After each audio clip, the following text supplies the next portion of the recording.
Então, em primeiro lugar, nós fomos convocados para um time que joga diferente. Em segundo lugar, nós vimos que o treino que a igreja faz é um treino para servir, é um treino para se colocar à disposição. E em terceiro lugar, é que com Jesus nós conseguimos ir além da prisão de focarmos em nós mesmos, da prisão de vivermos focados, concentrados apenas naquilo que nos interessa. E isso é tão fácil de acontecer, só que Jesus vem e transforma isso também nas nossas vidas. A gente fala de Copa, de futebol, mas o nosso assunto é a igreja. E quando a gente fala de igreja, é importantíssimo que a gente tenha uma palavra clara em mente. Na verdade, você não entende a igreja se não abraçar a seguinte palavra: graça. Tudo o que gira em torno de Jesus tem a ver com a graça. E ela é tão diferente do nosso modo normal de pensar, do nosso modo normal de vida, que tem muita gente que trava justamente aí. Quando a gente fala de graça, trava, não consegue ir adiante, não consegue se largar no fato de que, sim, é assim que Deus faz as coisas, é assim que nós não somos capazes, é assim que ou a gente recebe e é humilhado nisso, porque quando a gente acolhe a graça, a gente está dizendo: eu não consigo, ou não vale. Em um jogo de futebol, ganha quem faz por merecer, levanta a taça quem faz por merecer. Assim é no jogo de futebol, assim é nas competições esportivas. Na vida, vai para frente quem faz por merecer. Se a gente se empenha lá na empresa, se a gente se empenha no nosso trabalho, se a gente se empenha nos nossos estudos, então a gente faz por merecer e é um vitorioso. Então, não é difícil calcular que talvez com Deus também seja assim.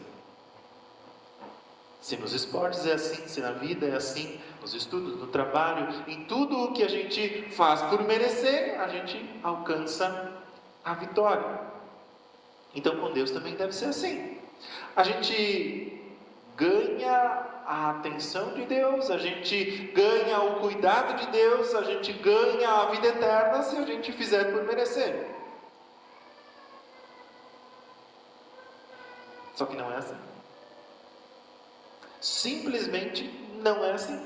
Com Deus não é assim, porque seria impossível a gente fazer tais coisas que pudessem alcançar o merecimento de algo que é tão caro como a atenção de Deus, o cuidado de Deus, ou mesmo a vida eterna. Por isso que nesse assunto, ou vem a graça na nossa direção, ou não há jogo. E a graça vem e nos quebra por inteiro. Quando a gente olha profundamente para a graça, ela nos quebra. Ela não nos permite continuar vivendo, pensando da mesma forma. Quando o assunto é fé em Jesus, graça é a maneira como nós somos encontrados por Deus. E a coisa funciona desse jeito, exatamente desse jeito. Graça é a maneira como nós fomos encontrados por Deus. Sem merecimento, sem construção nossa, sem contagem de pontos. Só o que Deus faz é que conta. Já pensou nisso? No que se refere a Deus, no que se refere a nós vivermos com Deus, só o que Deus faz conta. O que a gente faz não conta. Para nos aproximar de Deus, só o que Deus faz conta. E o que nós fazemos não conta. Esse é o testemunho bíblico. E quando nós pensamos em graça, Isso não é um simples presente que Deus nos dê. E a gente até tem um pouco disso na nossa linguagem, no nosso jeito de falar. A gente diz assim: alcancei uma graça.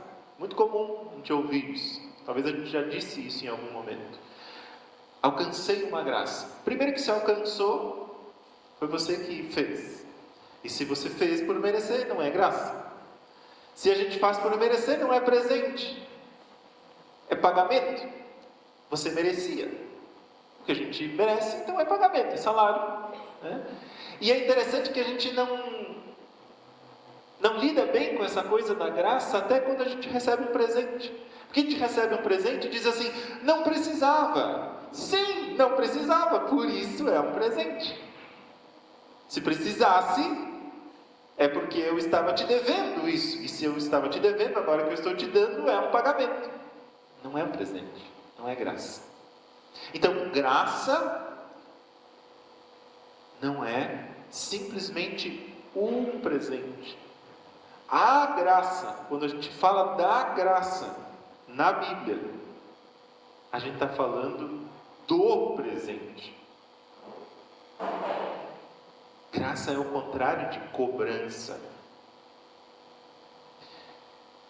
E quando a gente fala de graça, e quando a gente está reconhecendo que a graça de Deus é o presente que Ele nos dá, é quando Ele rompe a nossa lógica e Ele vai avançando sobre a nossa incapacidade de encontrar o próprio Deus. Nós somos incapazes de encontrar Deus. E que bom que é assim que Ele avança contra essa incapacidade e vem na nossa direção. Nós nascemos longe de Deus por conta do pecado, que é a distância entre nós e Deus. Sim, pecado é uma distância. Pecado é uma distância. E quando a gente percebe isso, que pecado é uma distância, então a gente também logo percebe, por conta do Espírito Santo, que nem 1 milímetro sequer dessa distância a gente consegue resolver numa aproximação de Deus. A graça de Deus, ela é misericórdia dele e é totalmente necessária. Mas parece que a gente está exagerando agora. Nem 1 milímetro da distância que nos separa de Deus, ao nós virmos para dentro desse mundo, pode ser resolvida por nós mesmos. Quer dizer que nenhum esforço da nossa parte resulta em algum avanço na direção de Deus. Não. Por que é que a gente precisa ser taxativo nesse não? Porque o que corrige essa distância é preço de vida, é preço de morte. Então não tem como nós conseguirmos fazer isso, entregar a nossa vida, nos livrarmos da nossa vida, né? Entregar a nossa vida, para que nós possamos viver com Deus. A coisa é impossível. Então, todo esse caminho de distanciamento entre nós e Deus é resolvido por Ele. Ele fez por nós. Ele entregou o seu Filho para morrer a nossa morte. Aquele preço de morte que precisava acontecer para que a distância entre nós e Deus fosse corrigida, foi pago por Jesus na cruz. Ele fez isso por nós. E Ele fez o pacote completo. Ele fez tudo completo.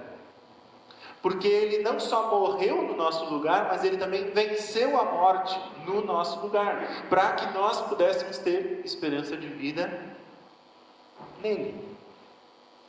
Isso é a graça de Deus. E agora você e eu não precisamos mais ficar soterrados debaixo da morte. E sim, a morte ainda faz das suas.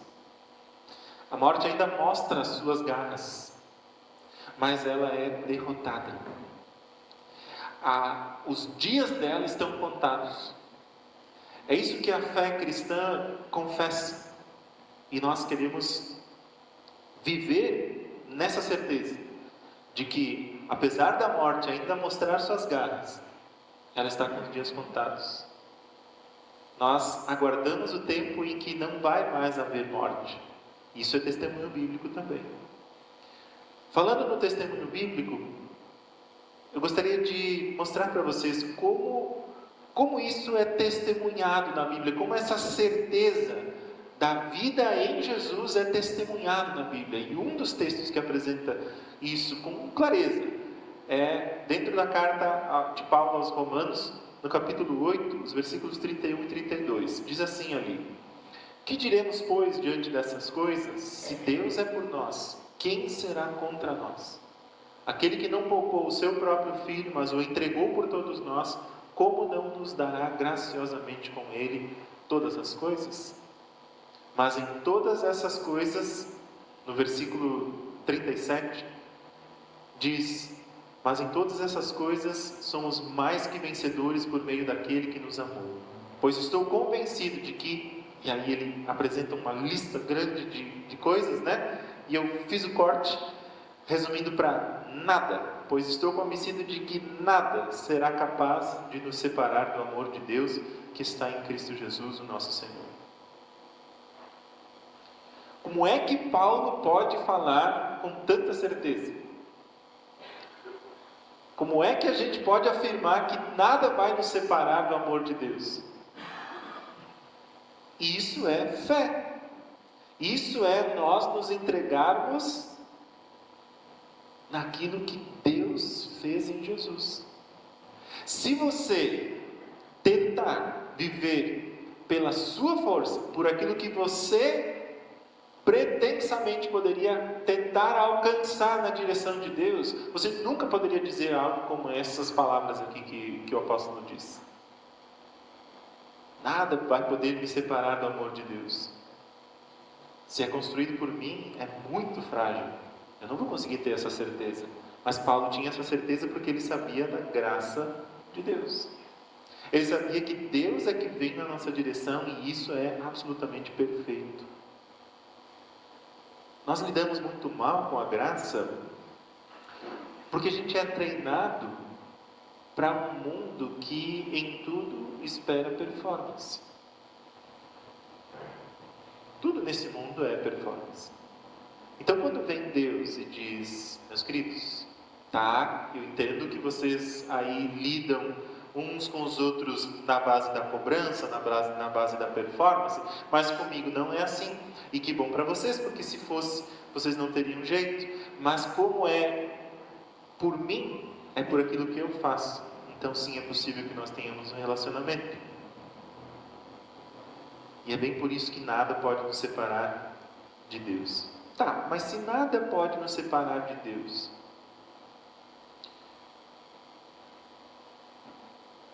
então nós não servimos para ganhar um troféu.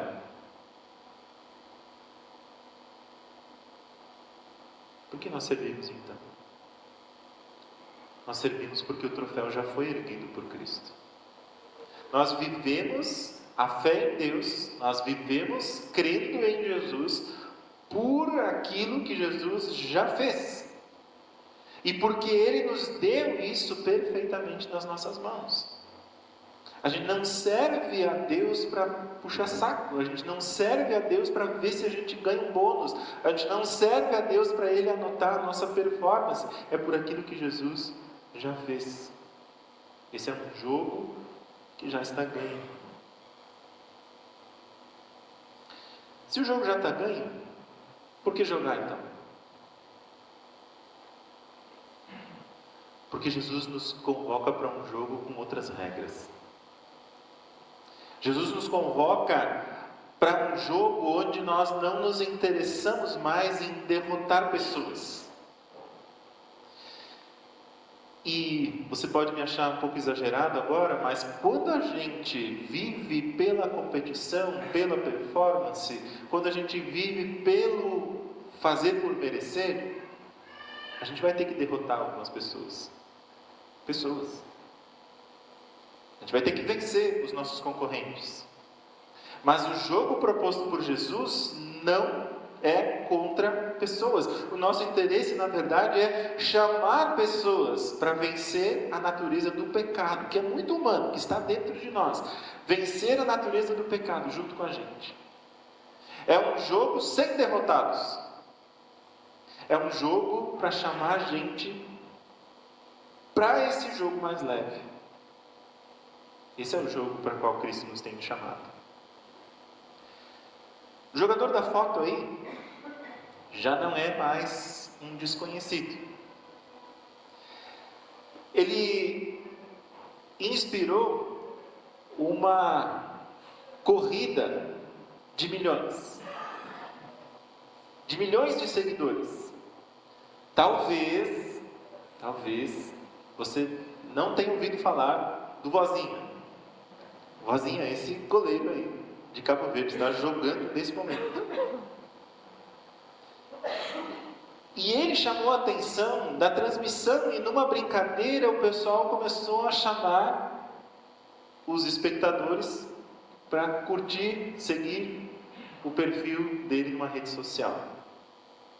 E ele passou de 56 mil seguidores para quase 15 milhões. Eu falo quase 15 milhões porque eu ainda hoje de manhã conferi, né?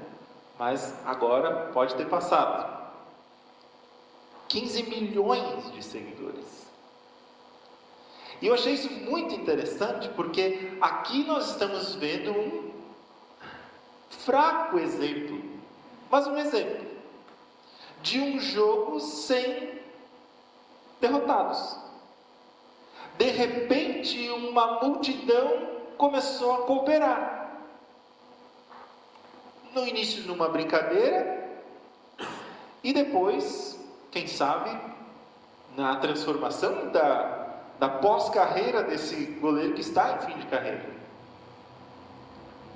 Uma brincadeira, um jogo que não tem derrotados.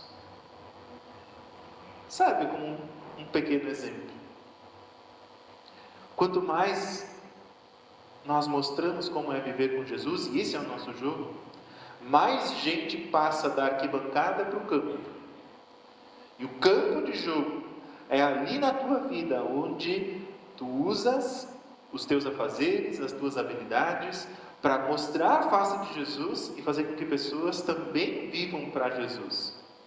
Então, quando a gente passa a viver com Jesus, a gente passa de assistir para participar, para fazer parte desse jogo.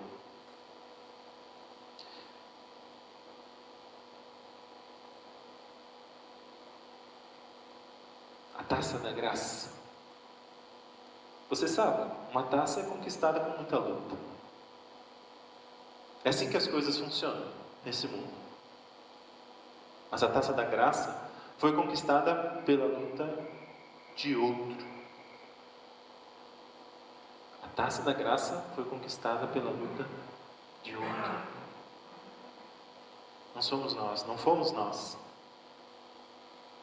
E essa taça nos é oferecida sem que nós mereçamos.